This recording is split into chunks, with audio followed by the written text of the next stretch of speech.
السلام علیکم، میرا نام ہے ذیشان عثمانی۔ آج ہم بات کرتے ہیں علم کے اوپر۔ علم کی جب بارش ہوتی ہے تو وہ بغیر کسی تعصب کے سب لوگوں پہ برستی ہے۔ ڈپینڈ کرتا ہے کہ آپ اس علم کو کیسے ریسیو کر رہے ہیں، کیسے محفوظ کر رہے ہیں، آگے کس طرح پہنچا رہے ہیں، اس علم کی زکوٰۃ کیسے نکال رہے ہیں اور اس کو خیر کے لیے کس طرح استعمال کر رہے ہیں۔ دیکھیے، 4 طرح کے لوگ ہوتے ہیں۔ پہلے لوگ وہ ہوتے ہیں جو صحرا کی مانند ہوتے ہیں، جتنا چاہے اس پہ پانی برس جائے وہ ہمیشہ پیاسا رہتا ہے، تھوڑے کچھ سیکنڈز کے لیے ریت گیلی ہوتی ہے، اس کے بعد وہی خشک سراب آپ کو نظر آتا ہے۔ آپ جب وہاں پہ پہنچتے ہیں تو پانی کوئی نہیں ہوتا۔ ایسے لوگوں کا کچھ نہیں بگڑتا، وہ ادھر سے بھی سنتے ہیں، ادھر سے بھی سنتے ہیں، ادھر سے بھی سنتے ہیں، ادھر سے بھی سنتے ہیں، رہتے بالکل کورے۔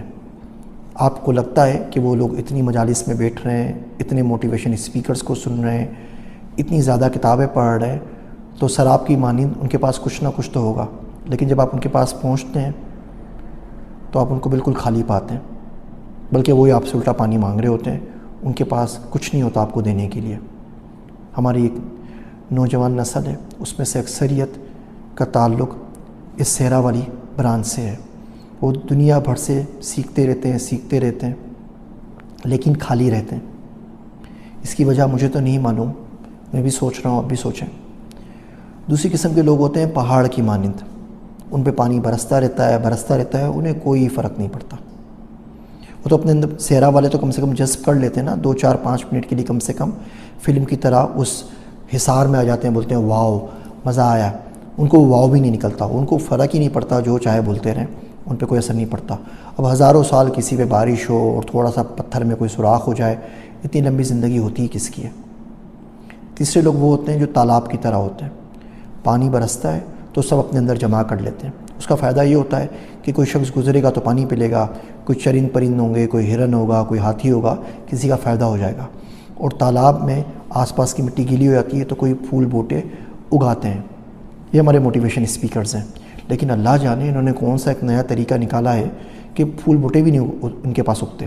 تالاب میں پانی بہت بھرا ہوا ہوتا ہے، آپ ان سے ان کے آپ سیشنز لیں تو آپ کو 20-20 25-25 کتابیں اور 100 لوگوں کے کورس بتاتے ہیں اور آپ کو بہت فائدہ ہوتا ہے، سیکھنے والے بہت کچھ سیکھ جاتے ہیں، لیکن خود گیلے نہیں ہوتے، سمجھ میں نہیں آتا ہے کون سا طریقہ نکالنا ہے، پوچھنا پڑے گا کسی دن جا کے ان کے پاس۔ لیکن بہرحال علم بہت سارا جمع کیا ہوا ہوتا ہے اور آپ ان سے سیکھ سکتے ہیں۔ چوتھے قسم کے لوگ ہوتے ہیں اصل، وہ زرخیز زمین کی مانند ہوتے ہیں۔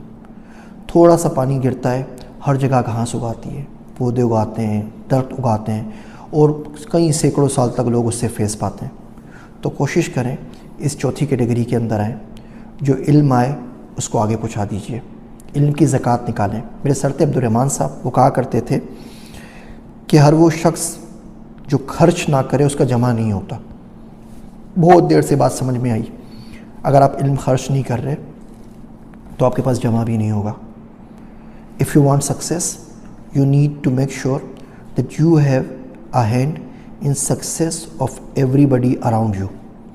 آپ خود آگے جا رہے ہیں تو آپ نے کوشش کرنی ہے کہ آپ کے آس پاس موجود جتنے لوگ ہیں وہ آپ کے ساتھ ساتھ آگے بڑھیں۔ ان کے سروں کی مینار تعمیر کر کے آپ زیادہ دور تک نہیں جا سکتے۔ امید ہے یہ باتیں آپ کو سمجھ میں آ رہی ہوں گی۔ میں ہوں آپ سب کا ذیشان عثمانی۔